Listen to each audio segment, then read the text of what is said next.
the least income making person that I've ever been with.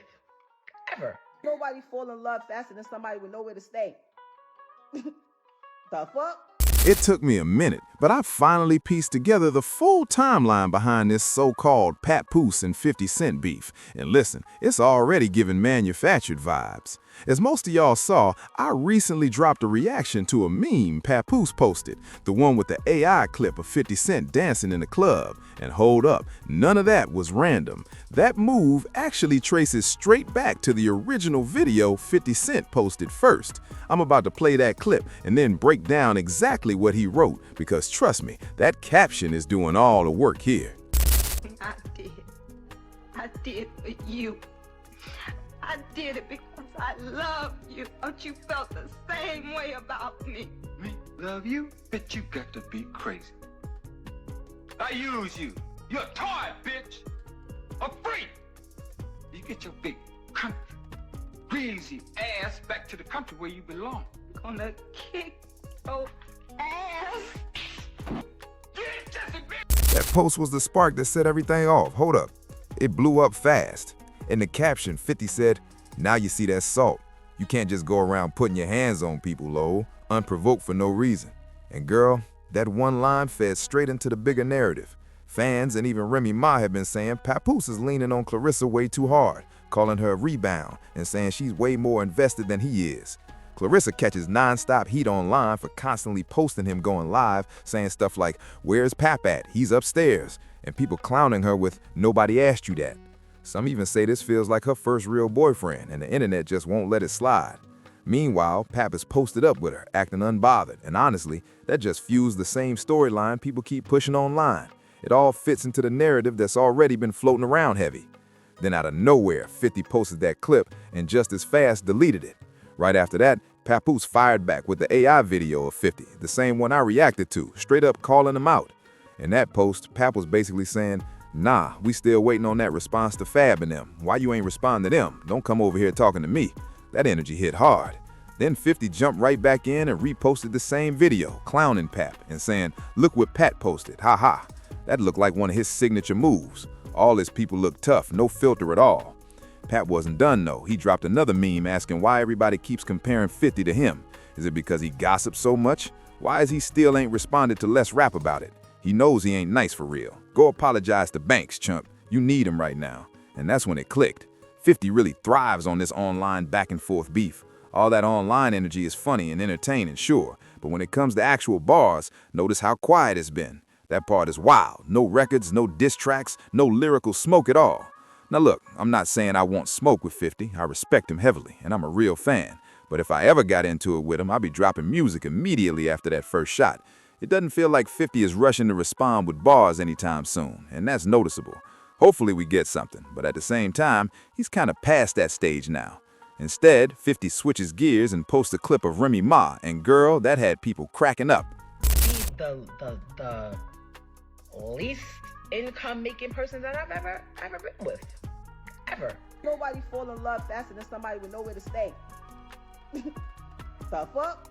He captions it wild, saying, "You really OJ. Carlos tearing the family apart." And girl, the internet ate it up. Straight up comedy. So now they back at it, going back and forth again. Then Papoose posts a video of 50's baby mama, and at first I didn't even realize the clips were out of order. I wasn't planning to play the whole thing, but listen to this. It's funny because the last clip is actually the first clip, and it kicks off with her saying he didn't get shot 9 times. That's when things really started to shift. So that clip right there is what Pap ended up posting. And right after that, 50 jumped back in, posting Remy Ma. Tupac got shot 5 times, so he wanted to sensationalize it because he didn't want to be compared to Tupac. He wanted to make it bigger than what Tupac was. That's what. But he got shot 5 times. That's a fact. And you were there. I was in constant communication with the doctors. I was his next to kin. He got shot 5 times. And you was there, because people are going to debate, were you there? I was, when he got shot or in the hospital.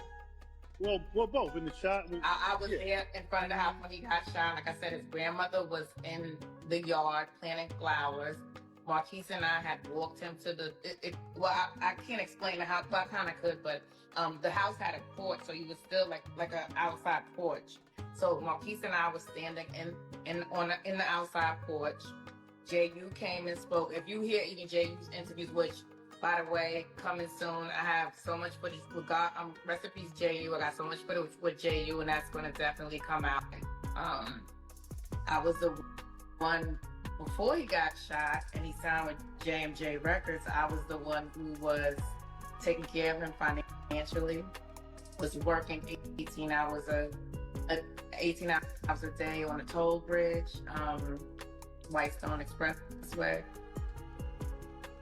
Paying for dats, reels, studio time, jewelry, tattoos, companies. Rotten Apple Records, his first company. Basically, Pap was pushing the idea that she was financially holding him back. Now listen to this. They were together for almost 20 years and married. So yeah, that stuff happens. That's normal life. Pap also had Remy's back while she was locked up. Then later, the story flips and people claim she allegedly cheated. Suddenly it turns into, oh, he had someone else the whole time.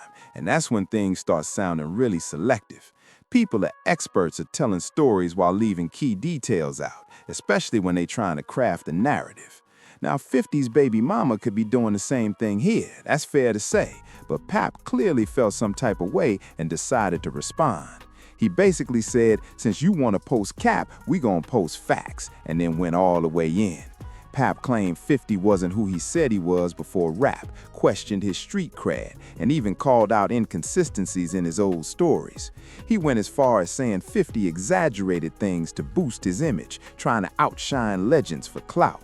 Then Pap flipped the script hard, bringing up how women were allegedly treated, saying, you put hands on a black queen while she was pregnant, you abused a black queen, your wife, Daphne Joy, and now our sisters aren't good enough for you. At that point, Pap leaned full force into the black women, black queen narrative, and it completely changed the tone. When Pap brings up claims like, you put hands on a black queen while she was pregnant, let's be real, those are allegations. I wasn't there, nobody here was there, so no one truly knows what's fact and what's fiction. That has to be said. What I will say, though, is Pap needs to chill with posting those AI clips. That energy is weird, and honestly, it throws everything off. I don't get why that keeps being the move, especially now that baby mamas are getting dragged into it and things are spiraling.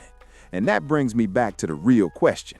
Where are the bars? Everyone involved here is a rapper, so why are we getting memes, captions, and internet shots instead of music? That's what people actually want. The only person here who isn't a rapper is Clarissa, and she finally spoke up. Clarissa came out swinging, saying these dudes were never the best in their field, no matter what era, and basically told 50 to stop talking. That definitely turned heads. I actually like Clarissa a lot. She's a serious talent and clearly knows her boxing inside and out. Is she the GOAT? That's debatable, but right now she's holding a spot. And when she talks boxing, you can hear the passion loud and clear. I could honestly listen to her all day, no question. Now, skill-wise, yeah, 50 might not be the... Clarissa also gave her side, saying she woke up on New Year's Day and saw a 50 Cent poster right next to Pap's, even though she never disrespected him or said anything negative. That left her confused, wondering why she was even pulled into this mess. She admitted she controlled online too, but Pap told her to let him handle it, so she stayed locked in on training, saying she makes real money fighting. Still, she had questions. Why was 50 pulling her into all of this? Her answer was simple: the algorithm. She said she's been going viral for 40 days straight just for being herself, and now people are making fake AI videos, images, and full narratives around her name. That's when it stopped being funny and started getting messy fast. And right there is when things officially crossed from playful internet trolling into straight-up messy territory. What started as jokes and memes turned into AI edits, fake stories, and people getting dragged in who never asked for it. This is exactly how social media beef spirals out of control. One post turns into 10 screenshots, then blogs pick it up, fans remix the story, and suddenly everyone's arguing about stuff that never even happened. That's the dangerous part of the algorithm. Instead of records dropping, we're seeing timelines rewritten in real time. Instead of diss tracks, it's captions, memes, and reposts doing all the damage. That's why this whole situation feels more digital than lyrical. And let's be real, when real-life people, relationships, and reputations get caught in the middle, it stops being funny fast, especially when AI gets involved and people start believing anything they see. At this point, the internet is eating it up. But the real question hasn't been answered. Are we ever getting bars, or is this just going to stay an online circus of screenshots and jokes? Right now, it's looking like everyone's talking, but nobody's really rapping. She also addressed that whole ESPN magazine body issue from 2016 going viral again, then said she went shopping at LV and dropped about $30,000 on herself. She explained she posted the receipt just to show what she spent and was planning a full unboxing later. Instead, people started regurgitating lies. She made it clear the receipt